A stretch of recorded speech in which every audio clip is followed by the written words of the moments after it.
69 שנים לאחר שנפלה בקרב, כמעט אלמונית לגמרי. That's the sound from an Israeli TV news report from 2016 describing a long overdue memorial service at the grave of a fallen Jewish soldier at Jerusalem's Mount of Olives cemetery. Bella Paparovich had been a Holocaust survivor. She'd made her way to Israel, joined Israel's pre-state defense forces, and was killed by snipers in 1947.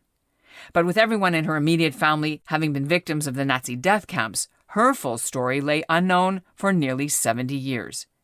It was thanks to the genealogical detective work of Israel's Give a Face to the Fallen group, where researchers found some of Bella's distant relatives and organized the ceremony. Israel counts about 25,000 people as having fallen for the country in the years before and during the establishment of the State of Israel and up to now. They're all supposed to have a full biography, a photo, and a complete story on the website of the Israel Defense Force Yizkor page. That's why a group of volunteers, including one Canadian from Toronto, is giving faces and identities to about 1,000 of the long-ago casualties like Bella, who are Israel's lost and unknown soldiers. How could this be?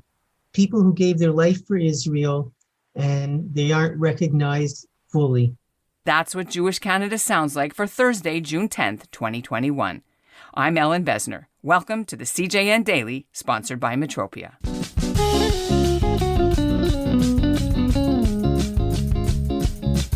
Thursday, June 10th is the 54th anniversary of the end of the Six-Day War.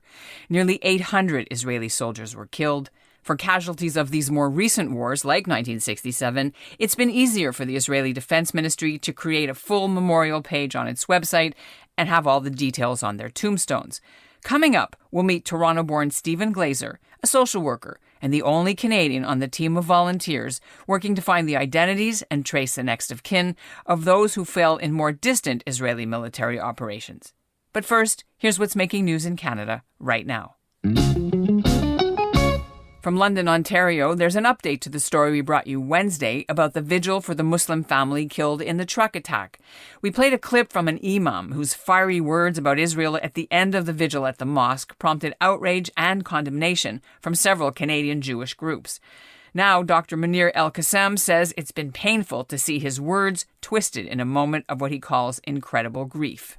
He says he meant to say that families in London know what it feels like for Palestinians who have lost loved ones too.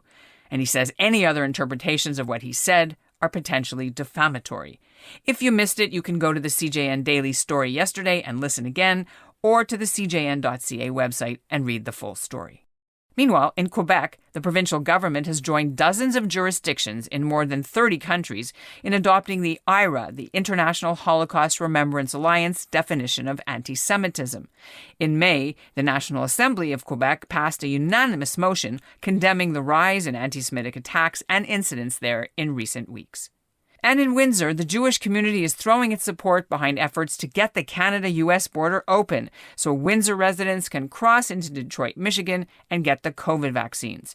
The mayor of Windsor has been lobbying Ottawa for this, but so far unsuccessfully. Officials with the Windsor Jewish community say their members have suffered untold mental, financial, and educational hardships because of the COVID-related lockdowns.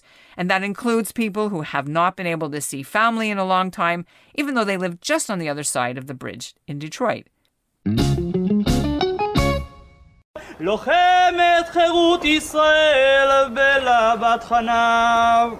Stephen Glazer was at that 2016 memorial ceremony for Bella Paparovich. Glazer grew up in Toronto, graduated from the U of T and Laurier with a degree in social work. He moved to Israel in 1979 and has raised his family there. Now retired, Glazer is one of the sleuths for the Israeli agency dedicated to honoring all those who fought and died for the country. He joins me now from his home in Jerusalem. So tell us a little bit about how you got started with the NGO Latet Panim Lanoflim. Giving a Face to the Fallen was an organization which was founded by a couple of colleagues of mine, one of whom was a social worker, as I am, in 2013. It was founded when, during a visit on Yom HaZikaron, on Israel's Remembrance Day, when they visited part of the Mount Herzl Military Cemetery from the 1940s, soldiers who were buried from the 1940s.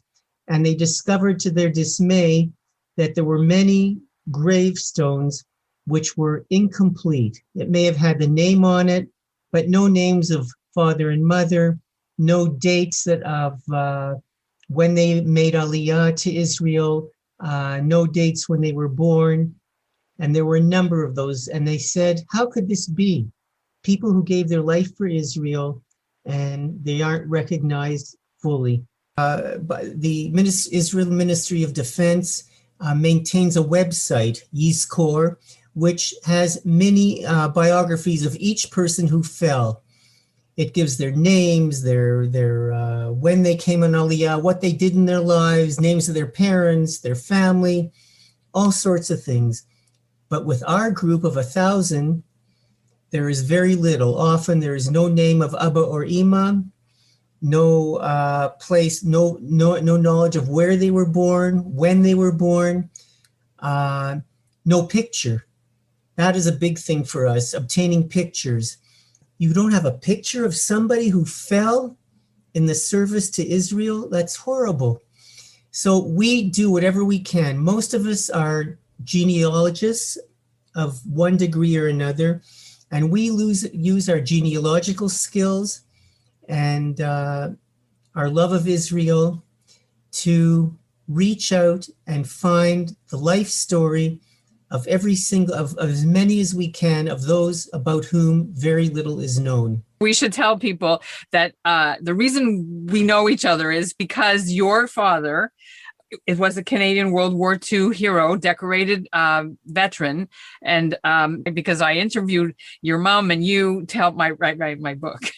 Do you think there's any connection between you growing up in a family where a Canadian served in the Second World War to you doing this work on behalf of people who don't have the recognition?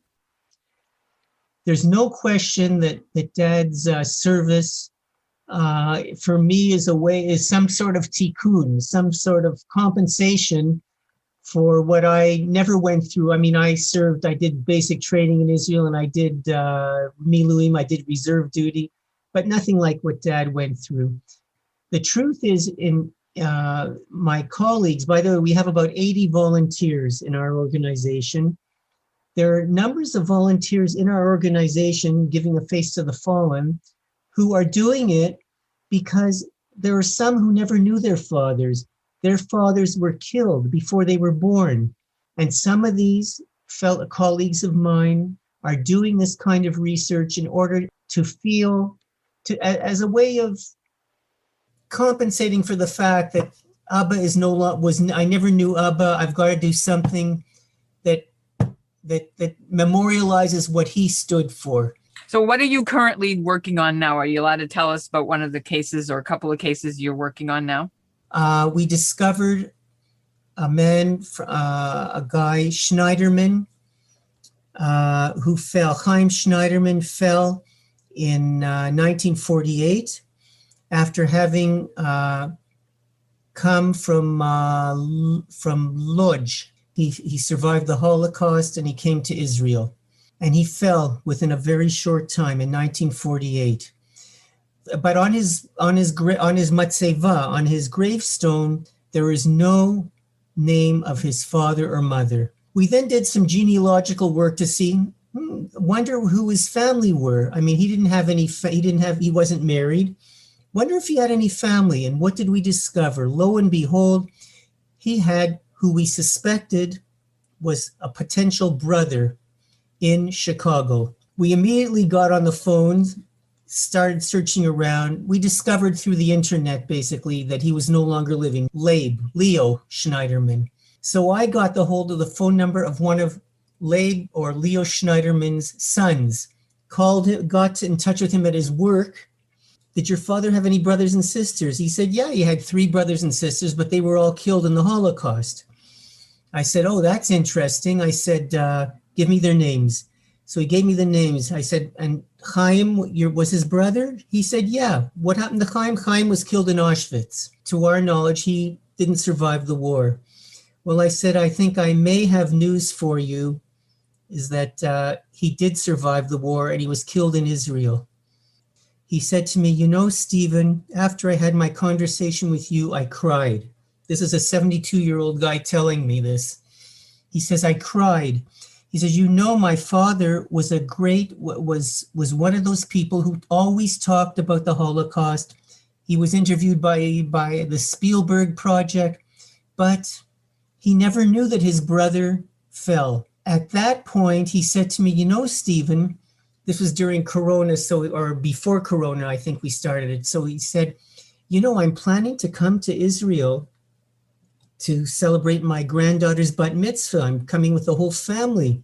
I said to him, well, Jack, you're going to have something to do here, because when you come, God willing, we're going to have a new matzeva for your uncle Chaim. We're looking at getting the Misad HaBitachon, the Israel Defense Ministry, to put together a new, or either correct or put together a new matzeva, a new gravestone for Chaim here. And hopefully when Chaim, the late Chaim Schneiderman's nephew, comes with his family, we will be able to have a proper Yizkor service, a proper memorial service in memory of his uncle Chaim. I'm speechless with emotion. It's such a beautiful thing that you are doing for this memory of the fallen, plus their surviving relatives who you give closure. Yeah, and we're giving closure. We're definitely giving closure. And I can only say, after being in touch with Jack and his, I just can't stop thinking about it. I think you do the legwork. I think you get a little push from upstairs. One of the things which we really feel is that there's no such thing as happenstance. It's not b'mikra. We all feel that there's something upstairs, somebody, some force, whatever it is, pulling the strings for us. Sometimes we'll even say it's the soldier himself who's pulling the strings. Thank you so much for sharing this with us here at the CJN Daily. Thank you very much, Ellin. It was a pleasure to be with you. And I just want to say hello to all my friends in Toronto. Glazer says no Canadians died during the Six-Day War that they know of. There are 40 Canadians on an official list of casualties who have died fighting for Israel or killed in terror attacks over the years. Of the 40 Canadians on the list, 27 were killed in action, including in the 1948 war, the Yom Kippur War, and in Lebanon, and 13 died in terror attacks.